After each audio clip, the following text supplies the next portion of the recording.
Good morning, friends. My name is Tanbir Ajse, and today in this module, we'll be talking about modern Indian sculpture and some of the very prominent sculptors of modern India who contributed towards the arts practice of sculpture in India in the modern era. And we'll also look into their lives, at their styles, inspirations. In short, in this module, we shall discuss the development of Indian sculpture in 19th and 20th century and learn about the major sculptors of India who contributed immensely towards the making of modern Indian sculpture. As we all know, India has had a long and rich tradition of art, especially sculpture. This refined historical tradition reflects the cultural and artistic development of Indian art throughout the history. Predominantly, sculpture sculpture has remained at the forefront of the artistic productions throughout the history under various rulers in various civilizations. We all know that India has had a long and rich tradition of sculpture. This refined historical tradition reflects the cultural and artistic development of Indian art throughout the history. Predominantly, sculpture has been at the forefront of artistic expressions of India. Although the major studies on Indian sculpture were conducted by European academicians and scholars who saw the rich tradition of Indian art from that of the European perspective of aesthetics and history.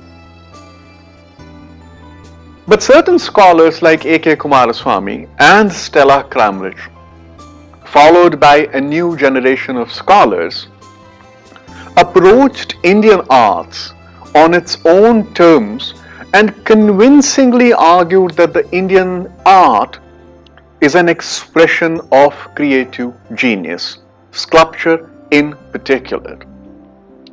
The development of Indian sculpture, if we trace it historically and come to the 19th and 20th centuries, passed through many phases.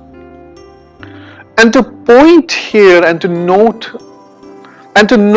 at this point, all these phases were not monotonous, they were not homogeneous, but it was a culmination of various things that made progression in the history of Indian sculpture before it came at the doors of 19th and 20th century. The sculptors of various generations and regions contributed to the evolution of modern language by constant struggle with the tradition and inspirations in order to arrive at an Indian modern language of art. As we saw in the previous modules where we talked about the schools of art in India and how were they established by the British and what preceded those schools when the British established their empire immediately after the fall of Mughal Empire in India. With the motivations to establish the academic European style of painting and art, Europeans believed in teaching and training new artists, new generation of Indian artists in the Western idiom of art, the Western aesthetics, the Western values, the Western notions of anatomy, the Western beliefs that art should be this and not that. We also saw that how this Westernization of Indian art saw a very serious rebuttal when the call for revivalism was shouted from Bengal, followed by the artists who even rejected the revival mode and tried to make sense of modernity in general in their own respective ways and create art which is more representative of the Indian society of the current or the contemporary Indian society of 19th century or the contemporary Indian society of 19th and 20th century. We saw how the establishment of major art schools across India developed not just one linear language of sculpture, but various idioms that propagated the idea of art in India. By 1930s, Indian sculptors started to create or achieve individual style with experiments of different mediums. They experimented with metal casts, they experimented with clay, they experimented with plaster of Paris. We'll talk about it later on in this lecture when we come to the individual choices of the material and then how artists saw their own styles in tandem with the materials they were experimenting with. By the time many artists traveled abroad for further study and observed new ideas and basis of Western art and its development. And this becomes very crucial in Indian art history pertaining to the idea of modern in India. That when certain artists, as we'll see, went to Europe to study the art and came back to practice in India, the culmination of these two styles or the blend of Indian style with the Western style emerged in the form of a new vocabulary or a new language for the creative expression. The excess of Western world for inspiration resulted into the experiments with materials, as we talk about, methods, concepts, and therefore became diverse exercises. This transition, or if we call it departure, from the academic art introduced, because with the academic art, there was a limitation of the material that if you have to carve a refined, fine statue, you could either go with marble or with bronze or any other metal that could give you convincing results. And we need to also note here that your essential patrons during this period were British and who have been instrumental in propagating the Western ideas of art and anatomy, how a figure could be depicted, how a gesture should be made. Therefore, the blend of the Western and the Indian and the introduction of new materials and revived Indian sculptors' interest in the folk and tribal arts became a precursor for the experimentation because it provided a lot of scope. So the sculpture, instead of confining it to a few materials, opened itself up for the experimentation and the possibility of materials in which an artist could give expression to his imagination. During the 1940s and 50s, modern Indian sculpture, if we see, adopted unique indigenous language with distinct style and subjects of representation. Now, when we referred to the folk and the tribal art forms previously, it had its roots in revivalism and indigenism. It had its roots in the rich folklore and traditional artistic practices in India. that span across from folk to tribal, when artists actually started looking at a convincingly Indian but not at the same time devoid of modern tag of it, vocabulary which could represent India on the international art scene, sculptors, their practice, and their profound artistic imagination, which we'll discuss in this module, would give holistic idea of the development of modern sculpture in India.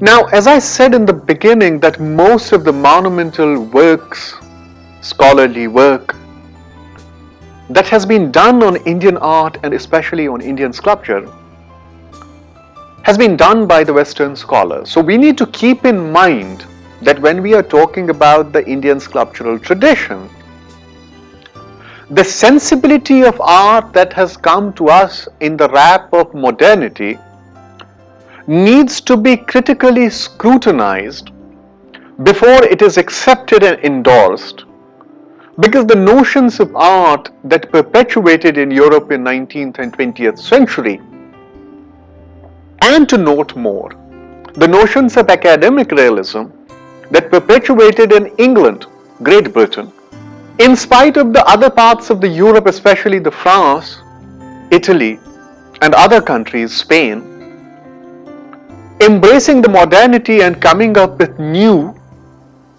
idioms and expressions of art, dispensing with the academic realism. In India, the British prevalence meant that you still have to continue with the academic art. So therefore, the studies that essentially took place during the British rule in India were ridden with problems of research, of scholarship, of sources that needs to be scrutinized properly scholastically in order to distill what the sculptural or the artistic practice of India historically was, what its progression meant, how did the sculptural history or the sculpture as an art form develop throughout the ages, what were the pinnacles and what were the downfalls of the history in terms of the artistic practitioners, in terms of the artistic practice. And at the same time, one needs to look at the history of patronage under which the artistic expression flourished. As we saw in the previous modules, and as I have been repeatedly insisting upon, the fact that India doesn't need to be seen as a monolithic, homogeneous country with one particular artistic idiom that flourished in one time. There were always constant parallels. It was in constant flux, if to call it. The sculptural tradition, alongside other folk and tribal artistic practices, have been in constant flux throughout the history. We have already learned a lot about it in the previous modules, so I will not waste more time on describing again what I have already told you in the previous modules. Let's focus on some of the sculptors of the 19th and 20th century in India and talk about their artistic practices and how they shaped their sensibilities and the sensibilities of their followers with their practice. The first in the list is Ganpatrao Matre from 1876 to 1947. He is an important Indian sculptor of Bombay School in the history of academic realism in India. Matre initially enrolled to be a painter, but became one of the major academic sculptors of his times. According to Durandar, Matre was a gifted student, and he had seen him working on a semi-life-size plaster figure. Though he was a young painting student, he surprised that time principal of the J.J. School of Art, Greenwood, by his sculpture of a young Maharashtrian lady on her way to the temple, because it was produced without any help from his teachers. The sculpture to the temple won him the Bombay Art Society Medal in 1896. Matre's achievements convinced the English art academicians of the time the Indian ability to grasp Greco-Roman sculpture and its techniques fluently. Greenwood admitted that, and I quote, "There is no one here who can practically teach him anything more in that direction." And therefore, he wanted to send him abroad, for which, to appeal for the patronage of British art lovers, Greenwood sent the details of Matre to the Magazine of Art in London to show the development of sculpture in India. His sculpture later on, Saraswati, in 1900, was sent to the Universal Exposition in Paris, which was described as a symbolic depiction of Saraswati by a French critic. In various exhibitions, Matre's works were compared with the great sculptors of Europe and America. He continued his practice by establishing a foundry, and commissions from the princely states like Gwalior, Kolhapur and Mysore came his way. The legacy of Bombay's academic sculpture tradition continued in 1920s by the rise of professional sculptors such as Shama Rao Matre, B.V. Talim, V.P. Karmakar, and so on. Talim was known to depict narratives in academic realism.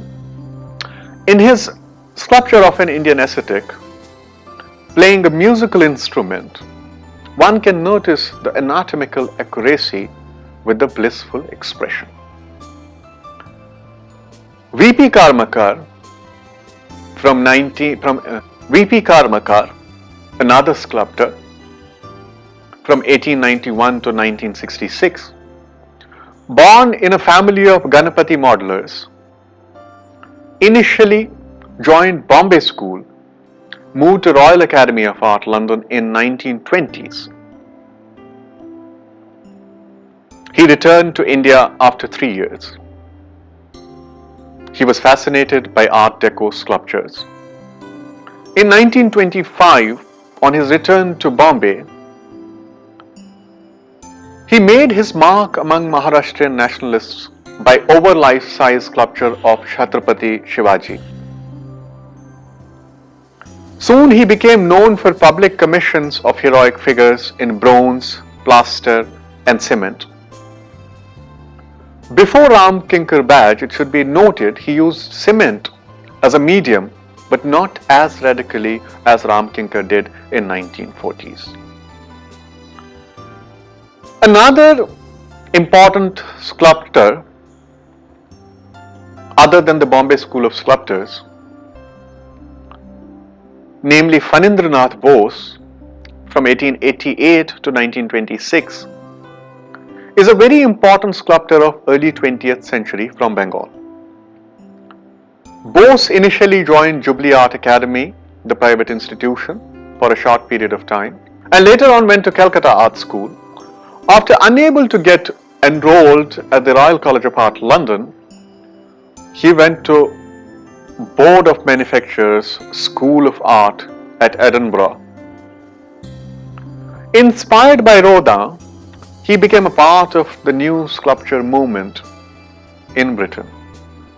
He settled in Edinburgh and started a sculpture studio.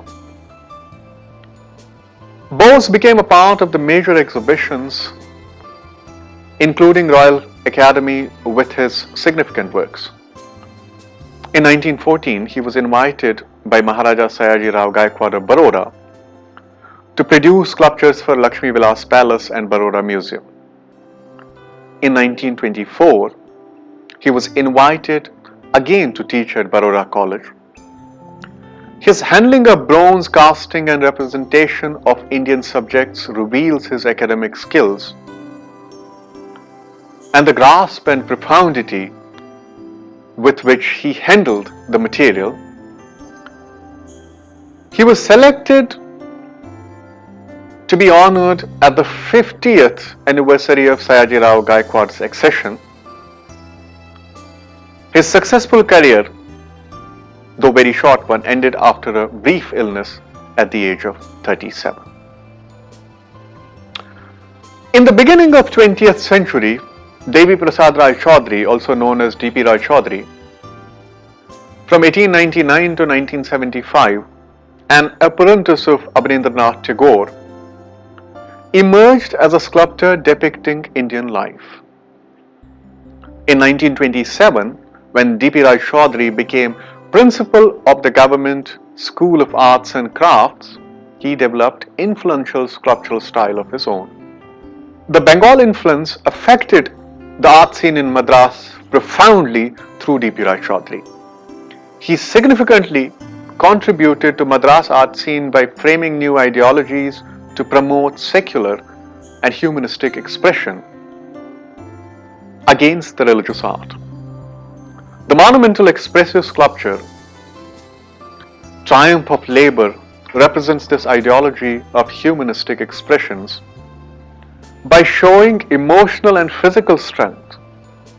On the same path, he produced some images of mother and starving infant of Bengal famine in 1943. Devi Prasad believed in humanity as the idea of social justice. On this theme in 1930s, he produced his first figurative relief, the Travancore Temple Entry Proclamation, to mark the admission of untouchables in the temples in South India by showing the expression of fear and hope. He taught for 30 years in Madras and inspired generations of artists in South India. Breaking away with the tradition of academic realism and the tag of professional sculptors, Ram Kinkar Vaj, one of the most revolutionary artists of modern India, from 1906 to 80, did not show any enthusiasm for Far Eastern art, though he began painting under Nandalal Bose in 1920s. Nandalal noticed the unusual modeling talents in him and transferred him to the sculpture classes immediately. He had enough exposure of modern Western art through Stella Kramlich, who was at that time teaching art history at the Shantiniketan. Rodin's expressive roughness of sculptural surface was already accepted and known in Bengal,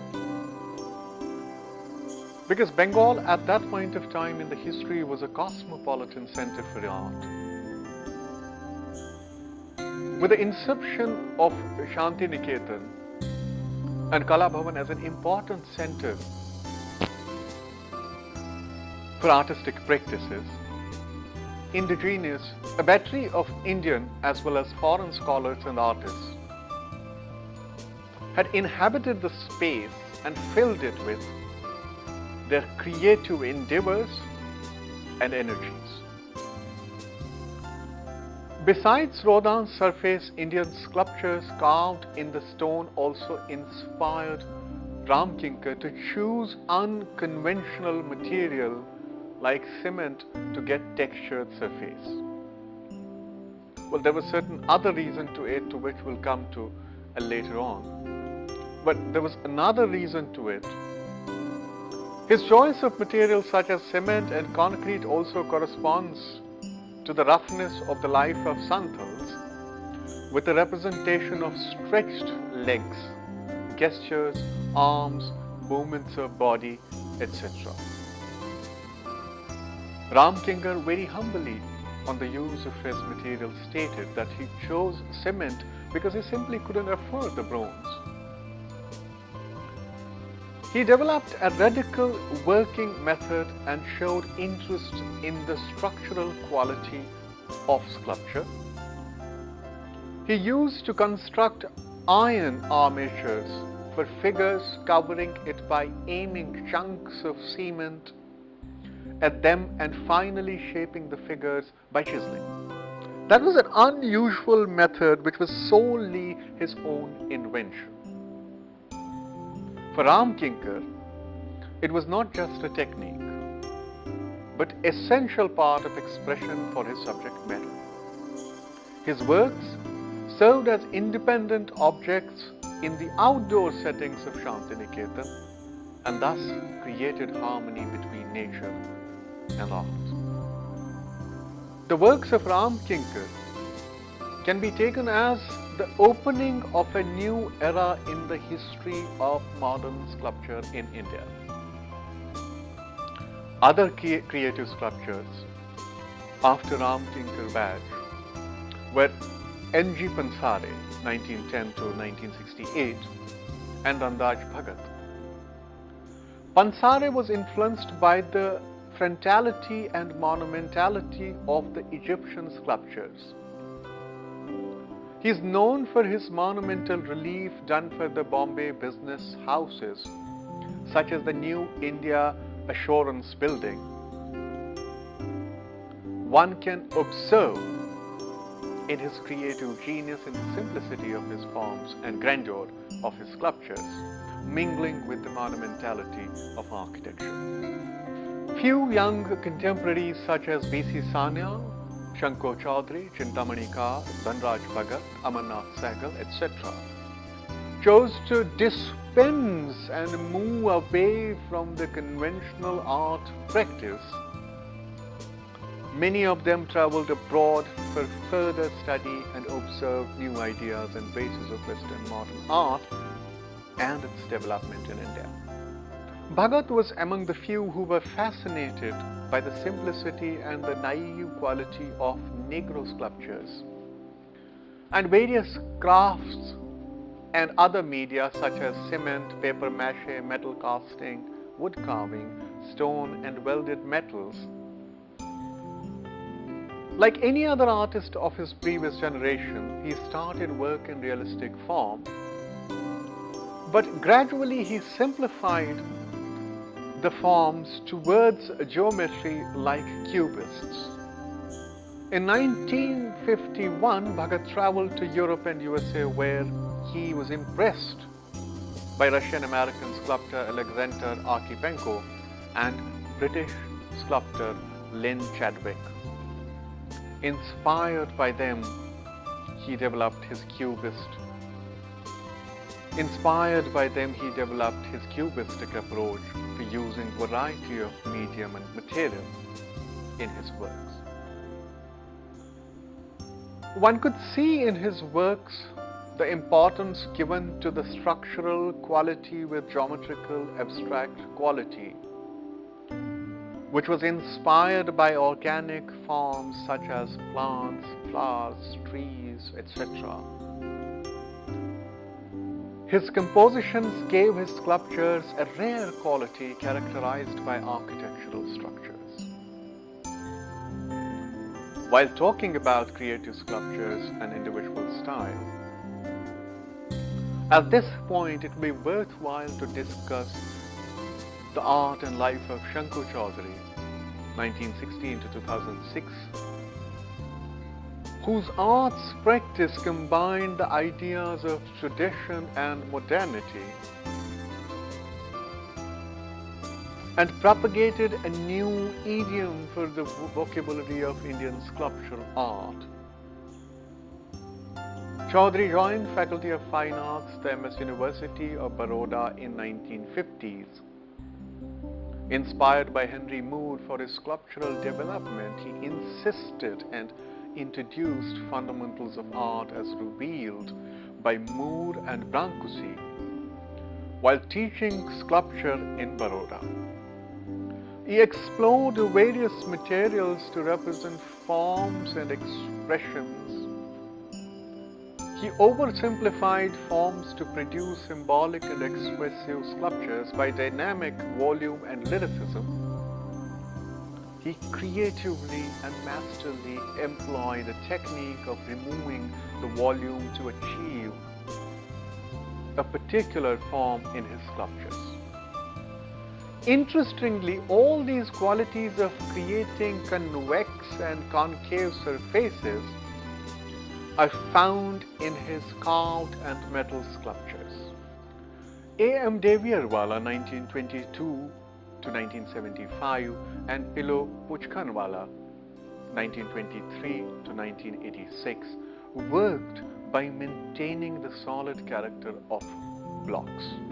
Usually, they selected the block and replaced it in the suitable orientation to create the desired form.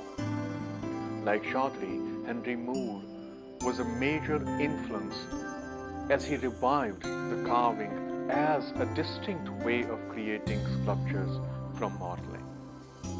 Devirwala's Devirwala's sculptures suggest the universal loneliness of man that gave the monumental quality to his sculptures for the particular scale. During 1960s and 70s, Puchkanwala tried almost all techniques and approaches such as carving, metal casting, cement, welding, etc. She also made several public sculptures and later moved towards free and unstructured forms. But the technique and material always remained significant elements of her experimentation. Amarnath Sehgal, a Delhi-based sculptor from 1922 to 2007, was one of the pioneers of metal sculptures in the Expressionist style.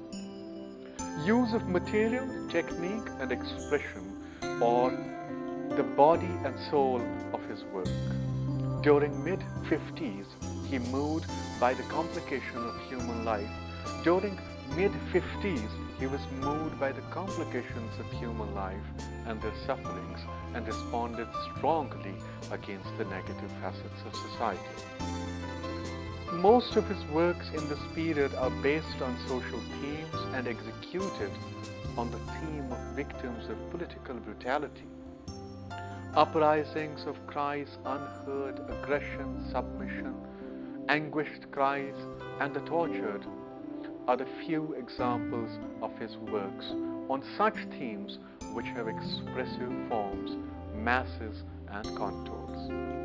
Sehgal's aesthetics effectively connected connoisseurs and his thought, which he believed is important to the mankind.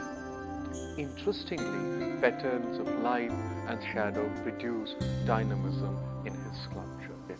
One of his sculptures, Passage of Time, made in 1992, was based on the idea of how the movement of light can create a work of art.